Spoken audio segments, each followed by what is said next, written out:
Have you ever enjoyed making fun of something you thought was silly? Gilbert and Sullivan's operettas became popular for the way they made fun of the rigid British class structure. Simply put, the rich didn't mingle with the poor, and this idea was used to write this comedy of manners, HMS Pinafore. The two main characters in the story were reared as orphans. One grew up to become captain of HMS Pinafore, the other a lowly sailor on the same ship.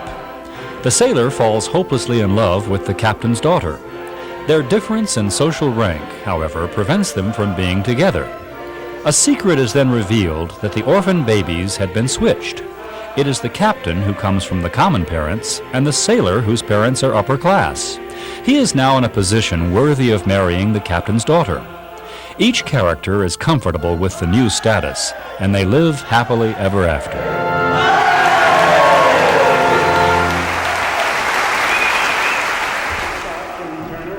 Every theater production needs a director. The director is responsible for the overall presentation of the story. We saw the play as having to do with the way the English live and think, and particularly that way we think has been influenced, and this play shows us how it's been influenced by a great number of people living in a very small space. Their approach to this living on an island, which is a kind of a boat, isn't it, really? And their approach is the up and down, the vertical. And we began to want to do something about that, Bill and Tina and I, in our design work, to work on the different levels. In other words, some people are up here, some people are down here, and that's the way it has to be. That's the way that they live together. And it's strange and it's artificial, but it's also sort of has its fun points, because even though sailors are the lowest of the low, they are the lowest of the low is what we commonly call a foundation, is it not? They're the protectors of their country.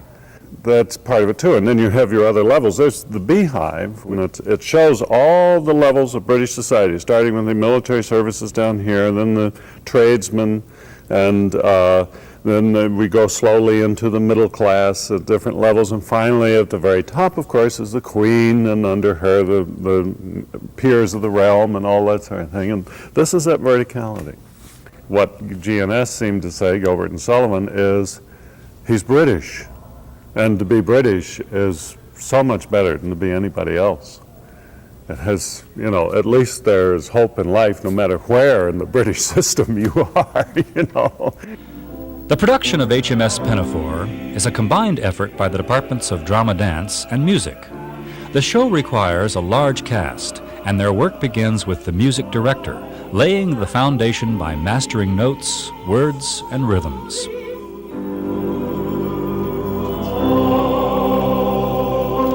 Well, first of all, we work to see them, make sure that they sing the right notes and rhythms, because sometimes a mood or a feeling can be defined by whether you sing a smooth line or a jerky line. So that kind of thing was something that we worked on very hard.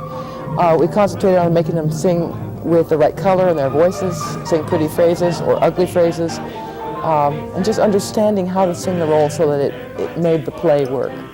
The rhythms that the composer and the librettist write in this dictate the feeling of a song. Like if we're saying, "We sail the ocean blue," it has a totally different feeling from "We sail the ocean blue."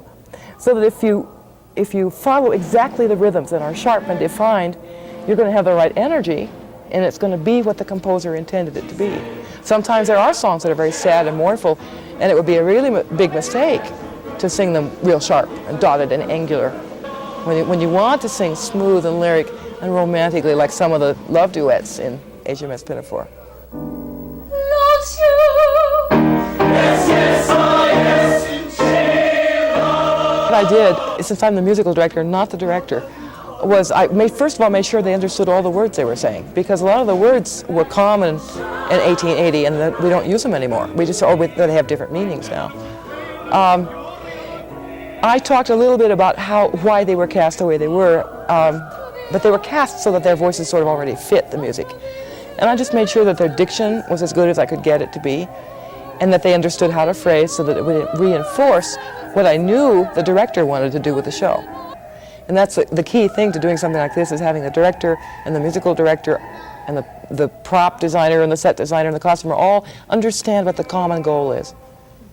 And then hopefully it all works. While singers work to learn music, the show's designers and director work to combine ideas to create the overall look of the show. HMS Pinafore was written and first performed in the late 1800s in England. The goal is to reflect characteristics of the period in the costumes and setting. Ideally, all theater is a collaborative effort, and in this particular one was very much so. Each person brought pieces of information to the first meetings. Raleigh had pictures of ships. Tina had pictures of ships. I had some pictures of sailors, and we would share the pictures, Xerox off what we wanted, and go back and work, and then we'd come back, and Raleigh would say, "No, I don't think that looks quite right like it should," and I found some more things that Tina could use. She found some things I could use.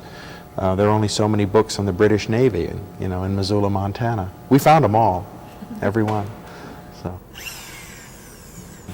the setting is a very tiny, little part of the whole picture. It sits there on stage a long time, but it's easily gotten rid of. You don't have to have scenery, so it better be good. And so should the costumes and the lighting and the acting and the singing and the dancing. And when all of that works, yeah. So the designer brings the pictures and says, "This is what I want the actress to look like." Then we take the measurements of the actress, and then we work on a muslin. We build a muslin. We build the bodices and make the bodice fit out of the muslin first. We make the bodice fit to the actress. And then from the muslin, we cut the pattern. And from the muslin, we cut the real fabric that the dress gets made out of. And then once in a while, we have fun characters like Dick Deadeye. Dick Deadeye has a little hump in the back and is sort of fat. So what we do is we take a t-shirt and we build a hunchback onto the t-shirt, and then we cover it with netting, and then he wears that underneath his costumes, and when he walks it looks like he has a hunchback. I say, it's a beast of a name, ain't it? Dick Deadeye. It's not like Everything has to look really sharp so we can be proud of our work. When the music director feels the foundation is built, the singers move into rehearsal with the stage director. Here, the cast works out relationships between characters and movement in the rehearsal set. She is a very talented performer, but she's had very little experience in acting. And so, as one begins working with acting, one needs something to hang on to. It's almost like handholds that will take you from here to there. And so what we were trying to give to her were the handholds. Why are you doing this? What's your job? What do you got to hold on to once you get here? And so on and so forth. So what we're doing basically is finding the things from the play that speaks about our character. And that was the first step, finding out what the play says about me. And then the second thing was bridging all the gaps, the things that the play doesn't say. Like according to the script, I'm about 40 years old. So how is it that I'm falling in love with a little 20-year-old? So what we do is we just kind of get rid of the gaps and we make up things. If it doesn't work, then we'll just forget it and we'll make up something else. As long as it can fit in and it doesn't conflict with what we do say, then it's fine. So a lot of it is just the imagination, what you invent. Opera is so emotional in a way that theater, just without music, can never be. You have the chance to sing. It's just like totally freeing to the emotions. You can do and feel whatever you want to. And it's very much exaggerated, not in a false kind of way. In other words, you don't fake the feeling, but it's a bigger feeling. And it's so much more exciting that way. There's a freedom. Work is done on the show in many places at the same time. The stage manager assists the director by coordinating the entire production process. Easier said than done. The difference between stage managing something musical, first of all, is that you have a whole other aspect of theater, which is the music aspect. That brings in Esther from the very beginning, our musical director, and the orchestra, which is now just starting to come in, but that's a whole other 25 people that I really am ultimately responsible for, though Joe stays responsible for them. The cast alone is 31 people working in scenes and music, and blocking musicals is much different, and the memorization aspect of me knowing the whole show is much different. I have to know basically all the music, also people's entrances and chorus parts, which I enjoyed learning. And I sat in on all the music rehearsals and followed along in the score so I could learn the music, but it's different than learning just people's lines. Basically, things went really well for the rehearsal process. Nothing that I expected to go wrong went wrong, which is maybe because I expected it to. I enjoyed every minute working with my cast. They were excellent, and still are. And the director and I communicated really well, basically. Overall, I've just been so thrilled. It's just those little things that are now coming up, like problems with getting orchestra and the music department coordinating with the drama department. They're such different things, trying to bring lights and costumes and sound into a show that has basically been just music and actors so far, and set. These coming together and tech rehearsals for the past weekend have been really tough, but we're gonna be fine. Finally, the production moves to the stage, and singers, set, and orchestra come together. On stage for the first time, the performers adapt to their new surroundings. The sound of the accompaniment is coming in a different form, from a greater distance. Communication with the conductor is essential. You're continually having to make rhythmic tempo adjustments because of things going on stage, because of the music calls for that, plus the fact that there is that situation of something may need a bit more time or has to go a little faster. So they have to be able to watch, to adapt to any situation that's going on. Esther England is the music director, and she has the overall concept, and she has trained all of the singers in this music, the soloist and the chorus.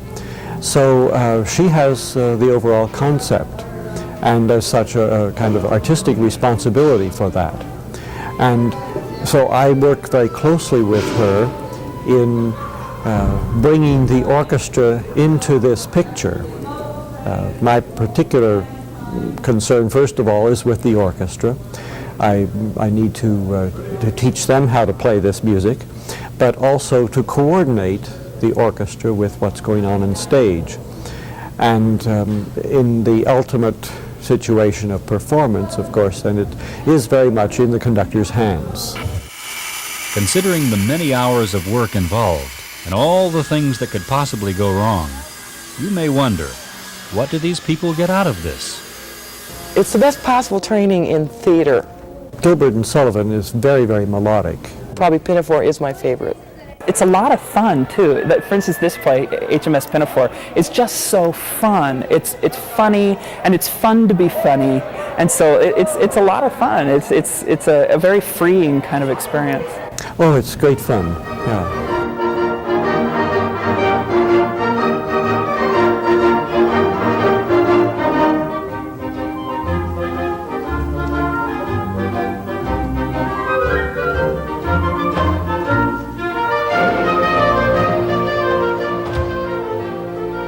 The many hours of preparation are coming to an end when it all comes together on opening night. The payoff for the performers is sharing the fun of this operetta with an audience.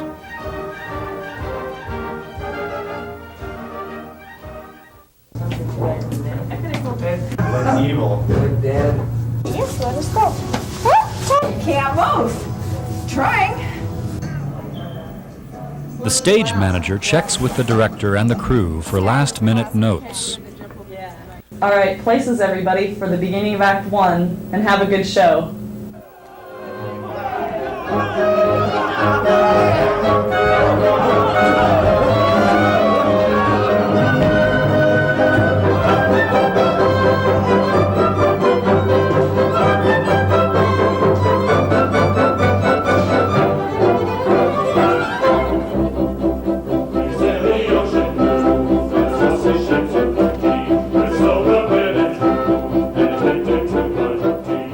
The performance represents the unified vision of the directors, designers, and performers. The work pays off when all the pieces come together to create a touching experience which affects the insight of the audience.